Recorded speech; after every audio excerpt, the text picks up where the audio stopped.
ஓம் நமோ பகவதே வாசுதேவாய. ஹரே கிருஷ்ணா. பக்தர்கள் அனைவருக்கும் நமஸ்காரம். அடியேன் எஸ் நந்தகுமார், ஸ்ரீ கிருஷ்ணா வேத கல்வி நிறுவனம், காட்பாடி, வேலூர். அடியேன் அனிதா கிருஷ்ணன், ஸ்ரீ கிருஷ்ணா வேத கல்வி நிறுவனம், காட்பாடி, வெள்ளூர்.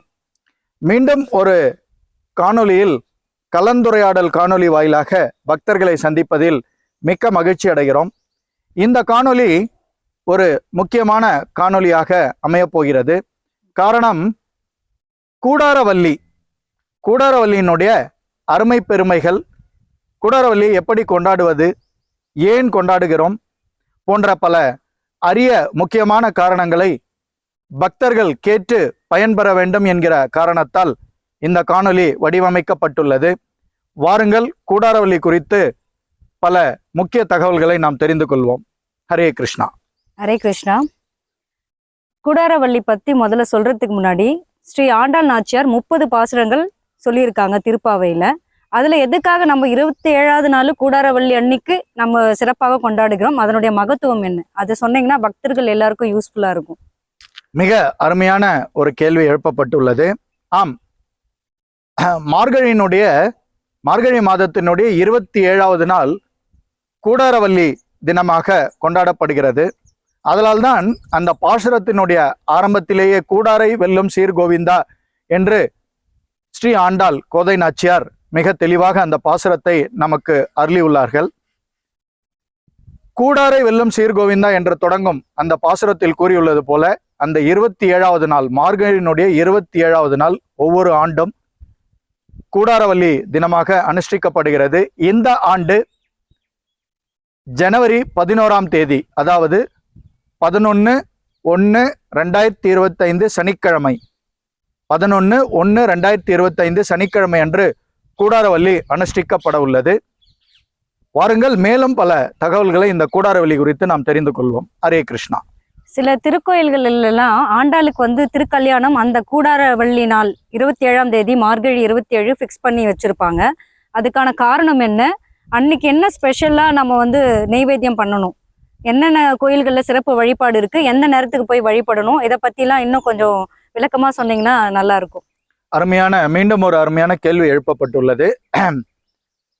கூடாரவல்லி அந்த 27வது நாள், மார்கழியினுடைய 27வது நாள் கொண்டாடப்படுவதற்கான காரணம், 26 பாசுரங்களில் ஸ்ரீ ஆண்டாள் தன்னை வருத்தி கொண்டு பாவை நோன்பு மேற்கொண்டார்கள். சக தோழிகளையும் மேற்கொண்ட வைத்தார்கள். இது அனைவருக்கும், பக்தர்களும் இங்கே அந்த வைபவத்தை, அதாவது பகவானை நாம் சேவிக்கும் முன்பு, பகவானுடைய தரிசனத்திற்கு, அதாவது அவருடைய அருளுக்கு நாம் பாத்திரமாகும் முன்பு நாம் எவ்வாறு நோன்பு நோக்க வேண்டும், அங்கு எப்படிப்பட்ட சில நியமங்களை எல்லாம் நாம் கடைபிடிக்க வேண்டும் என்பதை முதலில் உள்ள அந்த 26 பாசுரத்தில் தெளிவாக விளக்கியுள்ளார் ஸ்ரீ ஆண்டாள் நாச்சியார். நெய் உண்ண மாட்டோம், பால் உண்ண மாட்டோம், கண்ணுக்கு மை வைக்க மாட்டோம் போன்ற பல எண்ணற்ற விஷயங்களை அந்த பாவை நோன்பு குறித்து முதல் அந்த 26 பாசுரங்களில் தெளிவாக விளக்கினார்கள். அடுத்ததாக இந்த கூடாரவல்லி அந்த நோன்பை முடிக்கும் நாள், அதாவது யாருக்காக இந்த நோன்பை மேற்கொண்டார்கள், பகவானை திருமணம் செய்ய வேண்டும், பகவானுடைய அருளுக்கு பாத்திரமாக வேண்டும் என்பதை மனதில் கொண்டு இந்த பாவை நோன்பை ஸ்ரீ ஆண்டாள் மேற்கொண்டார்கள். சக தோழிகளையும் மேற்கொள்ள சொன்னார்கள். அனைவருக்காகவும் இந்த பாசுரங்கள் எல்லாம் ஸ்ரீ ஆண்டாளால் அருளப்பட்டது. ஒரு சின்ன சந்தேகம், திருப்பாவை 30வது நாளில் ஏன் கொண்டாடப்படுவதில்லை இந்த கூடாரவல்லி இந்த நிகழ்ச்சி? இது அந்த 27வது நாளிலே இந்த நோன்பு எல்லாம் முடிந்து விட்டது. அதற்கப்புறம் அந்த 27வது நாளில் பகவானிடம் ஸ்ரீ ஆண்டாள் நாச்சியார் ஐக்கியமாகிவிட்டார் என்பது இந்த திருப்பாவையிலே மிகவும் தெளிவாக விளக்கப்பட்டுள்ளது. அதனால்தான் 27வது நாள் இந்த கூடாரவல்லி கொண்டாடப்படுகிறது. அடுத்ததாக நீங்கள் கேட்ட கேள்வி, நெய்வேத்தியம் குறித்து ஒரு அருமையான கேள்வி கேட்டீர்கள். அதிலும் ஒரு சந்தேகம், சர்க்கரை பொங்கலுக்கும் இந்த அக்கார வடிசலுக்கும் என்ன வித்தியாசம், அதனுடைய அந்த ப்ரிப்பரேஷனுக்கான அந்த ரேஷியோ, அது சொன்னீங்கன்னா நல்லா இருக்கும். நல்ல ஒரு அருமையான கேள்விகளை தொடர்ந்து இந்த பக்தை வாயிலாக எழுப்பப்படுகிறது. இது பக்தர்கள் அனைவருக்கும் மிக பயனுள்ளதாக இருக்கும் என்று நம்புகிறேன். அடியேன் இந்த கேள்விகளுக்கெல்லாம் விடையளிப்பதை பாக்கியமாக கருதுகிறேன். அதாவது, பெருமாள் கோயில்களிலே விநியோகிக்கப்படும் பிரசாதம் அனைவருக்கும் சில முக்கிய பிரசாதங்கள் தெரியும். வெண்பொங்கல், சர்க்கரை பொங்கல், புளியோதரை, தயிர் சாதம், சுண்டல், இவையெல்லாம் பொதுவாக அனைத்து வைணவ தலங்களிலும் விநியோகிக்கப்படும் பிரசாதம். இங்கே அக்கார வடிசல் என்றால் என்ன? அந்த கூடாரவல்லி என்று அக்கார வடிசலை நைவேத்தியம் செய்து அந்த பிரசாதத்தை அனைவருக்கும் விநியோகிப்பதுதான் சிறப்பு. பக்தர்களே, இந்த அக்கார வடிசல் குறித்து தெளிவாக தெரிந்து கொள்வோம். அதாவது பச்சரிசி, சர்க்கரை பொங்கல் எவ்வாறு நாம் அரிசியிலே சிறிது ஜலத்தை ஊற்றி அரிசியை பொங்க வைக்கிறோமோ அதற்கு பதில் இங்கே பாலை ஊற்றுவார்கள். உதாரணமாக ஸ்ரீரங்கத்திலே அன்றைய தினம் 250 கிலோ அரிசி, ஒரு 120 முதல் 130 லிட்டர் பால், ஒரு 15-20 கிலோ கற்கண்டு, ஏனைய முந்திரி, திராட்சை போன்ற எண்ணற்ற பொருட்கள் அதில் அந்த அக்கார வடிசலிலே சேர்க்கப்படும். நாம் அந்த அக்கார வடிசலை எடுத்து உண்ணும்போது, அந்த பிரசாதத்தை உண்ணும்போது நெய் வழியும் கையில் இருந்து, அந்த அளவுக்கு நெய் மணக்கும். இந்த அக்கார வடிசல் தான் அன்றைய பிரசாதம். அதாவது நெய்யிலே, அதாவது பால், அதிகமான பாலும் அதிகமான நெய்யும் சேர்த்து ஏனைய பொருட்களும் அதிகமாக சேர்த்து செய்யப்பட்டதுதான் இந்த அக்கார வடிசல். அன்றைய தினம் அக்கார வடிசல் பகவானுக்கு நைவேத்தியமாக சமர்ப்பிப்பது சாலச் சிறந்தது. காரணம், உங்களுடைய கேள்வி ஏன் அக்கார வடிசல் வந்தது என்ற கேள்வி. அந்த கேள்விக்கும் அடியேன் விடையளிக்க. ராமானுஜருக்கும் இந்த அக்கார வடிசலுக்கும் என்ன சம்பந்தம்? எதனால் அவர் ஆண்டாளுக்கு அண்ணன் ஆனார்? அதையும் அருமையான ஒரு கேள்வி கேட்டீர்கள். அருமையான, ஆஹா, என்ன ஒரு ஆனந்தம்! அருமையான கேள்வி. அதாவது வைணவத்தினுடைய மிகப்பெரிய ஆச்சாரியாராக கருதப்படும், நாம் வணங்கி போற்றப்படும் ஸ்ரீ ராமானுஜாச்சாரியார் ஆழ்வார்களுக்கு பின்வரும் காலத்திலே அவர் வாழ்ந்திருந்தாலும் ஸ்ரீ ஆண்டாளுக்கும் அவருக்கும் என்ன தொடர்பு, ஏன் அவர் அண்ணன் என்று ஸ்ரீ ஆண்டாளால் அழைக்கப்பட்டார் போன்ற சில விஷயங்களை இங்கே நாம் தெரிந்து கொள்ள வேண்டியது மிக மிக முக்கியம். அதாவது பாவை நோன்பு நோக்கும் போது 12 ஆழ்வார்களில் ஒரே பெண்ணாழ்வாரான ஸ்ரீ ஆண்டாள் பகவான் ஸ்ரீ ரங்கநாதரை மணந்தால் அவரை தான் மணப்பேன் என்று இளம் வயதிலிருந்தே அவர் பகவானின் மீது தீவிர பக்தி கொண்டு எண்ணிலடங்கா பல அரிய பொக்கிஷமான தவங்களை எல்லாம், இந்த பாவை நோன்புகள் எல்லாம் மேற்கொண்டு பகவானை மணந்தார். அவர் ஒரு வேண்டுதல் வைத்திருந்தார். அந்த வேண்டுதல் என்னவென்றால், அந்த ரங்கநாத பெருமாள் என்னை மணக்கும் பட்சத்தில் உங்களுக்கு, யாருக்கு? பகவானுக்கே, பெருமாளுக்கு நான் அக்கார வடிசலை நைவேத்தியமாக படைக்கிறேன் என்று வேண்டிக் கொண்டார். ஆனால் இந்த கூடாரவல்லி திருநாள் அன்று என்ன ஆயிற்று என்றால், பாவை நோன்பு நோற்று இந்த கூடாரவல்லி அன்று பகவானையே மணந்து அவர் பகவானுடன் ஐக்கியமாகி விட்டார். அப்படி என்றால் என்ன? ஒன்று சென்று விட்டார். பகவானோடு, அந்த ரங்கநாத பெருமாளோடு ஐக்கியமாகி விட்டார். ஐக்கியமாகிவிட்ட காரணத்தினாலே அவரால் இந்த வேண்டுதலை நிறைவேற்ற முடியவில்லை. அப்போது இது வேண்டுதலாகவே இருந்தது. பெரியோர்கள் கூற கேட்பீர்கள், வேண்டுதலை நிறைவேற்றி விட வேண்டும் என்று பெரியவர்கள். ஏனென்றால் வேண்டுதலை நிறைவேற்ற வேண்டியது நம்முடைய கடமை. இல்லை என்றால் அது தெய்வ குத்தமாக மாறிவிடும். அது பாகவத அபச்சாரமாக மாறிவிடும். பகவத் அபச்சாரம், பாகவத அபச்சாரம். நாம் செய்தது பாகவத அபச்சாரம். பகவத் அபச்சாரம் பகவானுக்கு இழைக்கப்பட்ட ஒரு குற்றமாக கூட அது மாறிவிடும். அந்த வேண்டுதலினுடைய தன்மையை பொறுத்தது அது. ஆதலால் இது எந்தவித அபச்சாரத்துக்கும் பாத்திரமாகி விடக்கூடாது என்கிற காரணத்தினாலே அந்த வேண்டுதல் நிறைவேற்றப்பட வேண்டும். அப்பொழுது ஸ்ரீ ஆண்டாள் இந்த வேண்டுதலை யாரை வைத்து நிறைவேற்றுவது, எப்போது நிறைவேற்றுவது என்று மிகுந்த ஆவலுடன், ஒரு ஏக்கத்துடன் அவர் பகவானிடம் ஐக்கியமாகிவிட்ட காரணத்தால் நிறைவேற்ற முடியவில்லை. ஆனால் ஒரு ஏக்கம் அங்கே இருந்து கொண்டிருக்கிறது. அப்பொழுதுதான் ராமானுஜருடைய கனவிலே, ஸ்ரீ ராமானுஜருடைய கனவிலே ஸ்ரீ ஆண்டாள் தோன்றி, அண்ணா, நீங்கள் என்னுடைய வேண்டுதலை நிறைவேற்றுவீர்களா என்று தன்னுடைய சொந்த அண்ணனாகவே பாவித்து ஸ்ரீ ராமானுஜரை ஸ்ரீ ஆண்டாள் கனவிலே கேட்டுக்கொண்ட காரணத்தினால் அவர் ஸ்ரீரங்கத்திலே அந்த ரங்கநாத பெருமாளுக்கு ஸ்ரீ ராமானுஜர் அந்த கூடாரவல்லி தினம் அக்கார வடிசலை படைத்து நைவேத்தியம் செய்து ஸ்ரீ ஆண்டாளுடைய வேண்டுதலை நிறைவேற்றிய காரணத்தால் இன்றும் ஸ்ரீ வெளியாண்டாள் சன்னதி என்ற ஸ்ரீரங்கத்தினுடைய அந்த வைணவ திருத்தலத்திலே பூலோக வைகுண்டம் என்று அழைக்கப்படும் முதல் திவ்ய தேசமான அந்த ஸ்ரீரங்கத்திலே ஆண்டாள் தன்னுடைய சன்னதியை விட்டு வெளியே வந்து ஸ்ரீ ராமானுஜரை வரவேற்றார். ஏனென்றால் இந்த வேண்டுதலை அவர் நிறைவேற்றிய காரணத்தினால்.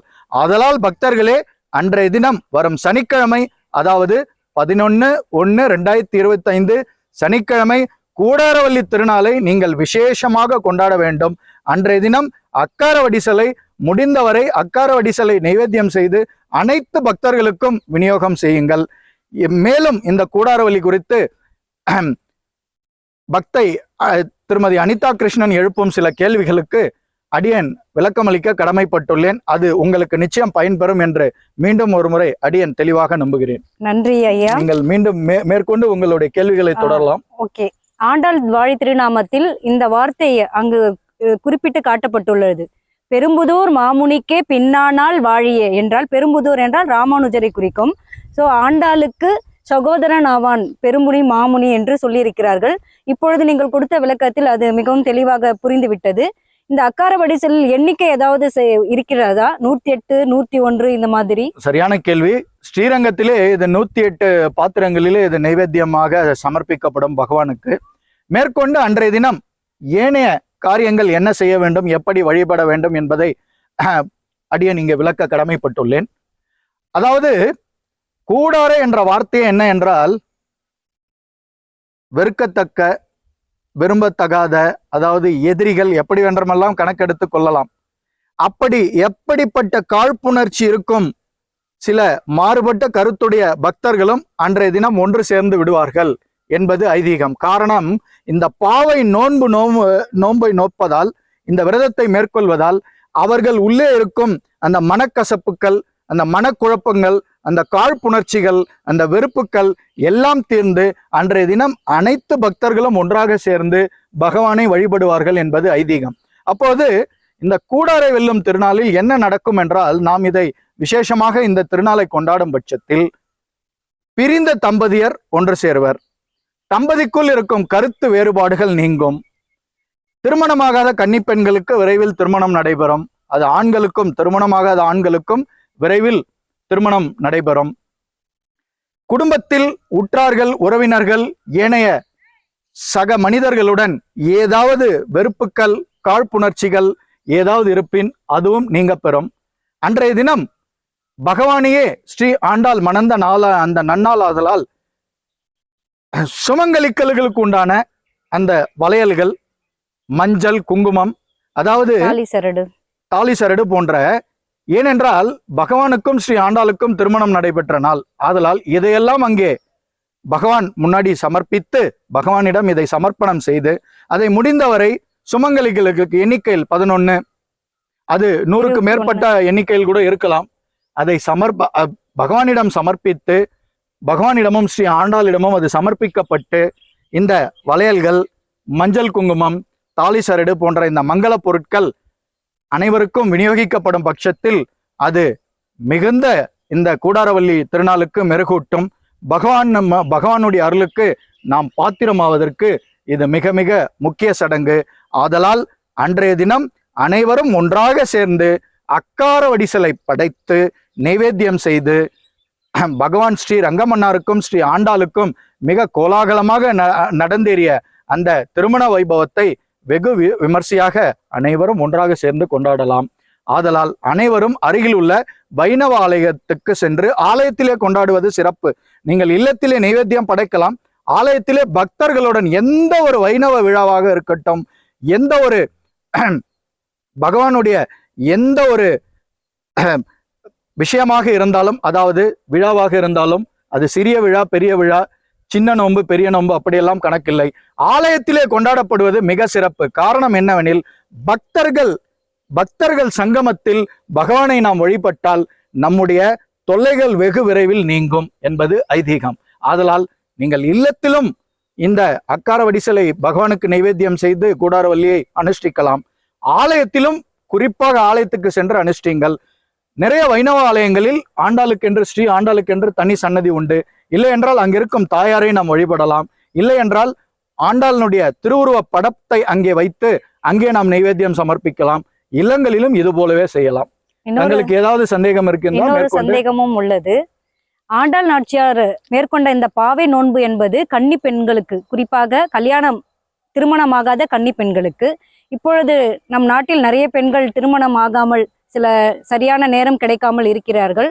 ஜாதகம் இப்படி போன்ற சில நிறைய இருக்கின்றது. இப்படி திருமணமாகாத அந்த கன்னி பெண்கள் என்ன செய்தால் இந்த பாவை நோன்பில் இந்த 27வது நாள் சிறப்பாக கொண்டாட முடியும்? அவர்கள், நாம் ஏற்கனவே ஒரு காணொலியில தெளிவாக குறிப்பிட்டது போல, மார்கழி மாதம் தேவர்களுடைய விடியற்காலை பொழுது.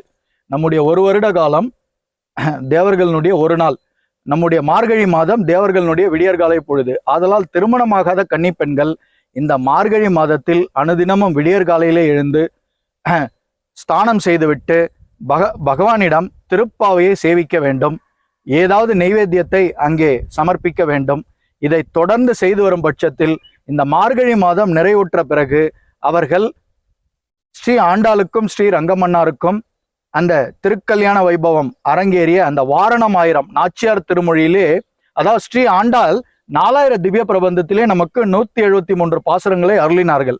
அதில் 30 பாசுரம் திருப்பாவை, எஞ்சிய 143 பாசுரங்கள் நாச்சியார் திருமொழி என்ற தொகுப்பிலே இடம்பெற்றுள்ளது.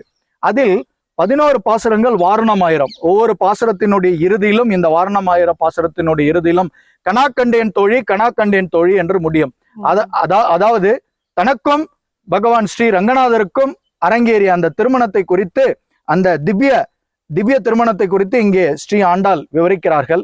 ஆதலால் இந்த மார்கழி நோன்பெல்லாம் முடிந்த பிறகு கன்னிப்பெண்கள் வாரணமாயிரத்தை தினமும் அதிகாலையிலே ஒரு மண்டலம் சேவிக்கும் பட்சத்தில், ஒரு மண்டலம் என்றால் 48 நாட்கள், அது திருப்பாவையை தொடர்ந்து சேவித்தால் மேலும் சிறப்பு. ஆனால் மார்கழி மாதத்தில் பகவானுக்கு, அதாவது ஸ்ரீ ஆண்டாளுக்கும் பகவானுக்கும் அந்த திருக்கல்யாண வைபவம் அரங்கேறும் இடத்தில் வாரணமாயிரம் சேவிக்கலாம். ஏனைய இடத்தில் திருப்பாவை மட்டுமே சேவிக்கப்பட வேண்டும், மற்ற திவ்ய பிரபந்த பாசுரங்களே அல்ல. ஆனால் மார்கழி நோன்பெல்லாம் முடிந்த பிறகு அவர்கள் இதை ஒரு மண்டலம் சேவிக்கும் பட்சத்தில் நிச்சயம் திருமணமாகாத கன்னிப்பெண்களுக்கு திருமணம் நடக்கும்.